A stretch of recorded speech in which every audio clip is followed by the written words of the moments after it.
Morning to all my dear students. आज हम आप सभी लोगों के समक्ष क्लास 10th चैप्टर फर्स्ट, जिसे जैव प्रक्रम कहते हैं, उसके अंतर्गत पोषण चैप्टर लेकर आए हैं, जिसमें हम आप सभी को पोषण की परिभाषा, आवश्यकता, पोषक तत्व और उसके साथ पोषण के प्रकार को समझाएंगे। सबसे पहले अब हम पोषण का डिफिनेशन बताते हैं। किसी जीव द्वारा पोषक पदार्थों का ग्रहण करना तथा उसका उपयोग करना पोषण कहलाता है। कोई भी जीव है बेटा, अगर कोई पोषक पदार्थ वो ग्रहण करता है और उसके बॉडी में एब्जॉर्प्शन होता है तो उसे क्या कहते हैं? पोषण कहते हैं। अब पोषण की आवश्यकताओं को देखेंगे। पोषण न्यूट्रिशन हमें मिलता है, लेकिन उसकी आवश्यकता क्यों है? तो हमने लिखवाया है आप सभी को, समस्त जैविक क्रियाओं को सुचारू रूप से चलाने के लिए सभी जीवों को ऊर्जा की आवश्यकता होती है। जैसे कि आप खेलते हैं या स्कूल जाते हैं या फिर आप जो भी कार्य करते हैं, उसके लिए आपको ऊर्जा की आवश्यकता जरूर होती है। तो यह ऊर्जा भोजन की अपचयन से मिलता है। जब आप ये भोजन खाते हैं तो उसका क्या होता है? आपकी बॉडी में एब्जॉर्प्शन होता है, उससे आपको एनर्जी मिलता है, उससे आप क्या करते हैं? खेल सकते हैं। और अगर हम भोजन नहीं करते तो हम लोग को वीकनेस फील होता है। तो इससे ये सिद्ध होता है कि भोजन से ही हमें क्या होता है? ऊर्जा की प्राप्ति होती है। सेकेंड पॉइंट है आपका, भोजन से नया जीव द्रव्य बनता है। जब हम भोजन करते हैं, जैसे हम लोग छोटे बच्चे रहते हैं जब, तो मम्मी पापा कहते खाना खाओ, खूब खाना खाओ, खाना खाओगे तभी लंबाई बढ़ेगा। तो वही लाइन यहाँ बताया जा रहा है कि जीव द्रव्य उससे क्या होता है? बनता है, जिससे कोशिकाएं आकार में बढ़ती हैं। छोटे छोटे सेल क्या होंगे? उनकी आकार में क्या होगी? बढ़ोतरी होगी, वो बढ़ेंगे और उसके विभाजन से जीव का आकार की वृद्धि होता है, यानी कि हमारी लंबाई में क्या होती है? वृद्धि आती है। इसी के अंदर आपको बता दें कि नए जीव द्रव्य से कोशिकाओं और ऊतकों में होने वाले टूट फूट की मरम्मत भी होती है। जैसे कि अगर हम गिर जाते हैं तो कहीं हड्डियां टूट जाती हैं या ऐसा कुछ हो जाता है, तो या चोट लग जाती है, तो वो क्या होती है? कुछ समय बाद आप देखते हैं कि वो ऑटोमेटिक क्या होती है? भरने लगती है। तो ये क्या होती है कि नया नया जो जीव द्रव्य बनता है उससे क्या होती है? ये बहुत जल्दी भर जाती है। अब हम आपको थर्ड टॉपिक बताने जा रहे हैं, पोषक तत्व। पोषक तत्व की बात करें तो मोस्टली पोषक तत्व 5 प्रकार के होते हैं। यहाँ पर हमने लिखवाया भी है, भोजन के मुख्य 5 पोषक तत्व हैं। अब आगे बढ़ते बेटा, जिसमें पहला है कार्बोहाइड्रेट, दूसरा है वसाएं, तीसरा है प्रोटीन्स, चौथा है विटामिन्स और 5वां है जल तथा खनिज। इसके अंतर्गत अब सबसे पहले हम लोग कार्बोहाइड्रेट्स पढ़ेंगे। कार्बोहाइड्रेट्स क्या है? ऐसा भी क्वेश्चन कभी कभी पूछा जा सकता है कि कार्बोहाइड्रेट्स क्या है, या कार्बोहाइड्रेट किसे कहते हैं, या कार्बोहाइड्रेट को परिभाषित करिए। तो उसके अंतर्गत आप लोग लिखेंगे, जैविक कार्य के लिए इसका उपयोग कोशिकीय ईंधन के रूप में होता है। कोशिका जो होता है वो क्या होता है? वो एनर्जी को प्रोड्यूस करता है। एनर्जी को प्रोड्यूस करने के लिए उसको कार्बोहाइड्रेट्स की आवश्यकता होती है और कार्बोहाइड्रेट्स हमारे भोजन से प्राप्त होते हैं। ये कार्बन, हाइड्रोजन एवं ऑक्सीजन से मिलकर बना होता है। अगर हम कार्बोहाइड्रेट्स की बात करें तो ये कार्बन, हाइड्रोजन और ऑक्सीजन से मिलकर बना होता है। ये 2 प्रकार के होते हैं। कार्बोहाइड्रेट्स 2 प्रकार के होते हैं। पहला है सरल कार्बोहाइड्रेट्स और दूसरा है जटिल कार्बोहाइड्रेट्स।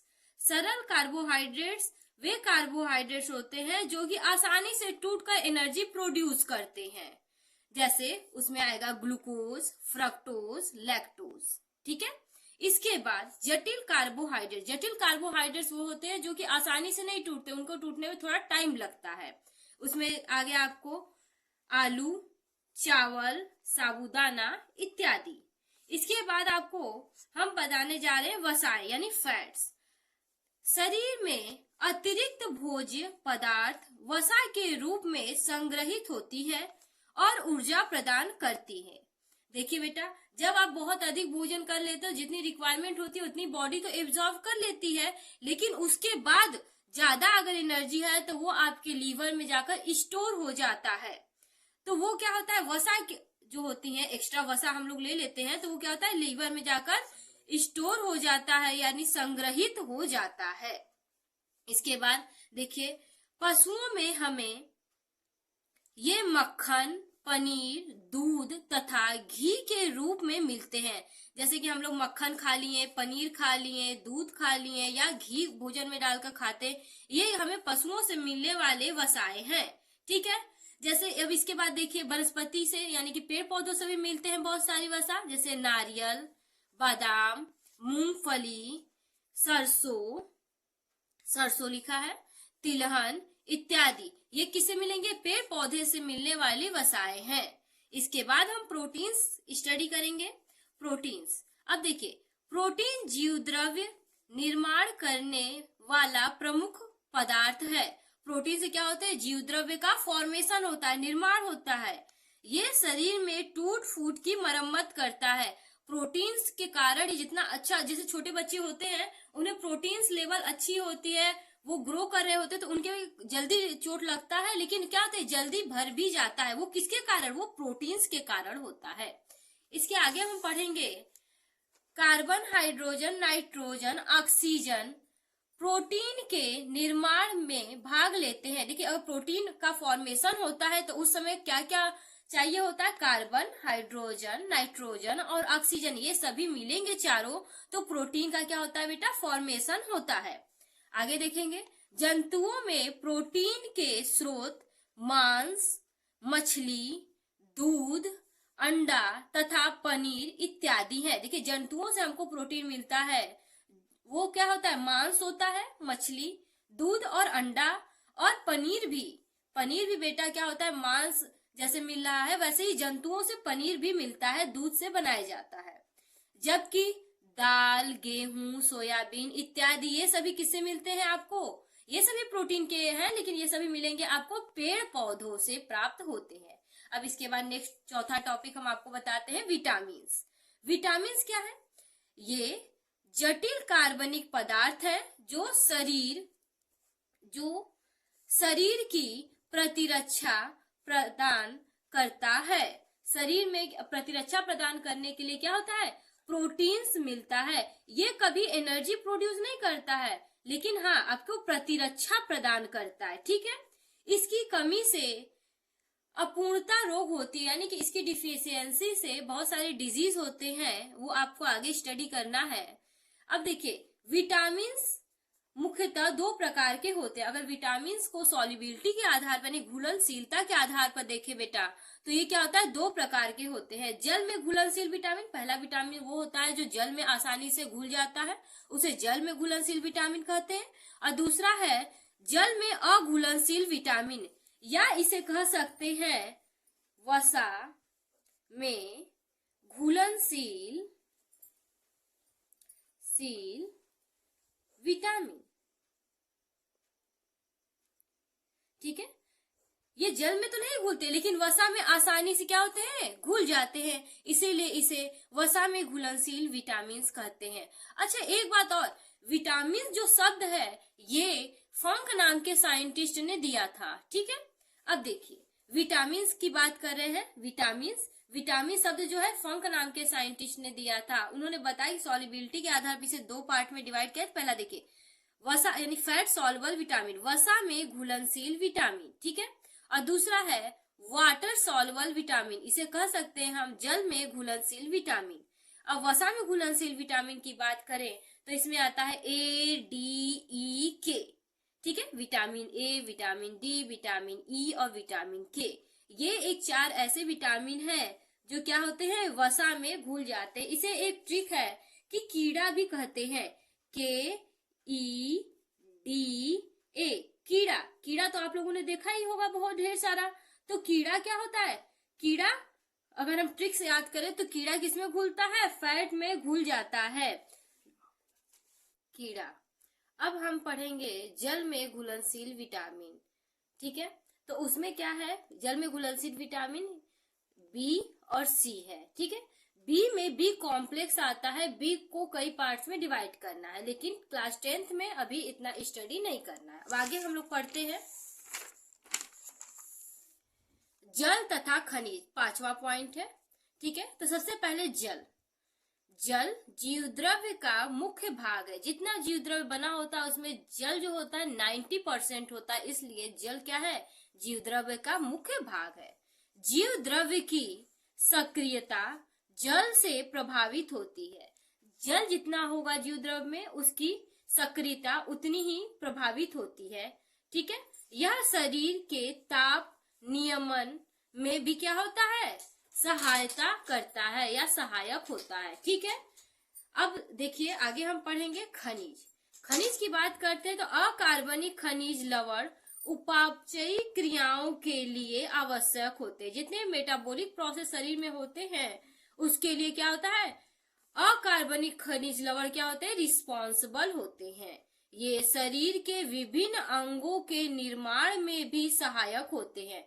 शरीर का बहुत सारा पार्ट होता है, उनके फॉर्मेशन में भी क्या होते हैं, खनिज का बहुत योगदान होता है। जैसे दांतों व हड्डियां इत्यादि। देखिए दांत हो, हड्डियां हो, ये सब कभी प्रॉब्लम क्रिएट हो, जैसे कि हम जा रहे हैं, कभी एक्सीडेंट हो जाता है, हड्डी में चोट आ जाता है, फिर कुछ टाइम बाद जैसे प्लास्टर लगा देते हैं डॉक्टर, उसके बाद वो फिर से सही हो जाता है।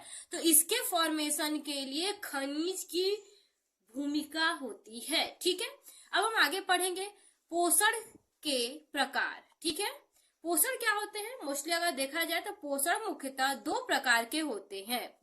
ठीक है, स्वपोषी और परपोषी। ठीक है, परपोषी को विषमपोषी भी कहते हैं। ठीक है, स्वपोषी की बात करते हैं, इसे ऑटोट्रॉपिक इंग्लिश में कहते हैं। ठीक है, ऐसे जीव जो अकार्बनिक यौगिक कार्बन डाइऑक्साइड जल तथा प्रकाश के माध्यम से अपना भोजन स्वयं बनाते हैं। अपना भोजन स्वयं बनाते हैं, उन्हें क्या कहते हैं, स्वपोषी कहते हैं, अर्थात वह स्वपोषी कहलाते हैं। यह प्रक्रिया स्वपोषण कहलाता है। ठीक है, ये जो पूरी प्रोसेस है इसे क्या कहते हैं, स्वपोषण कहते हैं। इसके अंतर्गत मोस्टली प्लांट्स आते हैं। देखिए आगे हम लोग पढ़ते हैं, स्वपोषण 2 प्रकार के होते हैं। ठीक है, प्रकाश स्वपोषी, रसायन स्वपोषण। ठीक है, प्रकाश स्वपोषण और रसायन स्वपोषण। अब देखिए ये दोनों में, इसमें क्या होगा, प्रकाश स्वपोषण में आपको लाइट की बहुत ज्यादा रिक्वायरमेंट होगी, और रसायन स्वपोषण में इसमें थोड़े केमिकल्स की आवश्यकता होती है। ये आपको अभी 10th क्लास में स्टडी नहीं करनी है, आगे हम बताएंगे। ठीक है, अब हम लोग पढ़ेंगे परपोषी, या जिसे हम कहते हैं विषमपोषी, इसी को कहते हैं हेट्रोट्रॉपिक। ठीक है, अब देखिए परपोषण वह प्रक्रिया है जिसमें जीव अपना भोजन स्वयं संश्लेषित नहीं कर किसी रूप से या रूप में अन्य स्रोतों से प्राप्त करता है। इसमें जो जीव होता है वो अपना भोजन स्वयं नहीं बनाता, ये किसी न किसी पर आश्रित होता है। ठीक है, जैसे कि इसका अच्छा खासा एग्जाम्पल देख ले तो मनुष्य हो गया। इसका एग्जाम्पल देख ले तो इसका अच्छा खासा एग्जाम्पल मैन, या हम इसे कह सकते हैं ह्यूमन्स है। ठीक है, यह अपना भोजन बनाते नहीं है, क्योंकि जैसे कि प्लांट्स क्या करते हैं, अपना भोजन बनाते हैं, लेकिन मनुष्य अपना भोजन पकाते हैं, बनाते नहीं है। ठीक है, ये दूसरों पर आश्रित होते हैं। जैसे कि वेजिटेरियन जो होते हैं वे लोग जाएंगे तो साग पालक ये सभी चीज लेकर आएंगे, उसको खाएंगे। नॉन वेजिटेरियन जो होते हैं वो लोग नॉन वेज खाते हैं, लेकिन वो अपना भोजन कभी नहीं बनाते, वो पकाते हैं। दोनों में डिफरेंस है। ठीक है, अब देखिए परपोषण के प्रकार। परपोषण जो होता है वो परपोषी जीव जो होते हैं या परपोषण जो होता है वो कई प्रकार के होते हैं। मोस्टली 4 प्रकार के हम इसमें दिखाया आप लोगों को। पहला होता है प्राणी सम पोषण, दूसरा होता है मृत जीव पोषण, तीसरा होता है परजीव पोषण, और चौथा होता है परासरणी पोषण। ठीक है, अब हम आगे पढ़ेंगे मनुष्यों में पोषण। ठीक है, मनुष्यों में पोषण की क्यों आवश्यकता पड़ी, क्यों मनुष्य पोषण करते हैं। ठीक है, इसमें है देखिए मनुष्य में आहार नाल, यानी कि जब आप मुख में खाते हो तो इन आहार नाल के थ्रू एक पाइप संरचना होती है, उसके थ्रू अंदर जाता है आहार नाल, पाचक ग्रंथियां जितने भी ग्लैंड्स होते हैं तथा पाचन की प्रक्रिया का सम्मिलित रूप पाचन तंत्र कहलाता है।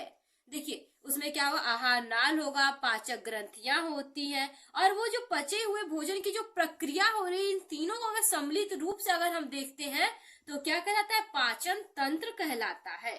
मनुष्यों में पाचन तंत्र के मुख्य भाग निम्नलिखित होते हैं। कई सारे पार्ट्स होते हैं जिसे हम आप सीरियल वाइज आपको बताएंगे। सबसे पहले हम जब भोजन खाते हैं तो वो कहाँ जाता है, मुख गुहा अर्थात बक्कल कैविटी में, मुख में जाता है तो फिर हम लोग चबाते हैं उसको ना, तो उसको क्या कहते हैं, मुख गुहा कहते हैं। उसके बाद वो जाएगा अमाशय में, अमाशय मतलब स्टमच यानी पेट में, ठीक है। अब उसके बाद कहा जाएगा, पक्वाशय में। पक्वाशय जो पार्ट है वो आपके स्टमच का लास्ट पार्ट और छोटी आंत जहां स्टार्ट होती है उसका पहला पार्ट होता है, ठीक है। इसके बाद देखिए वो जाएगा छोटी आंत में, जिसे स्मॉल इंटेस्टाइन कहते हैं। इसे कई बुक में क्षुद्रांत भी लिखा होता है, ठीक है। अब इसके बाद छोटी आंत से हो जाएगा बड़ी आंत में, बड़ी आंत लार्ज इंटेस्टाइन जो कि एब्जॉर्प्शन करता है वाटर का, ठीक है। और इसे बृहदांत भी कई बुक में लिखा होता है। उसके बाद गुदा द्वार, उसके बाद गुदा द्वार है तथा इसमें कुछ सहायक ग्रंथियां भी होती है, जैसे मुख में जब आप भोजन को चबाओगे तो लार ग्रंथियां, उसमें 3 जोड़ी लार ग्रंथियां होती है, उसमें से लार सिक्रीट होता है, स्त्रावित होता है, जो कि भोजन में जाकर मिल जाता है, आपको निगलने में सहायक भी होता है। उसके बाद देखिए पहला तो ग्रंथि आपका लार ग्रंथि आ गया, उसके बाद पित्ताशय आ गया जिसे पित्तरस स्टोर होता है जिसमें, ठीक है। उसके बाद अग्नाशय आ गया, और उसके बाद आंत्र ग्रंथियां, आंत्र ग्रंथियां जो आंत में ग्रंथियां पाई जाती है उन्हें आंत्र ग्रंथियां कहते हैं। इसको इंग्लिश में विली भी कहते हैं, ठीक है। Okay, thank you.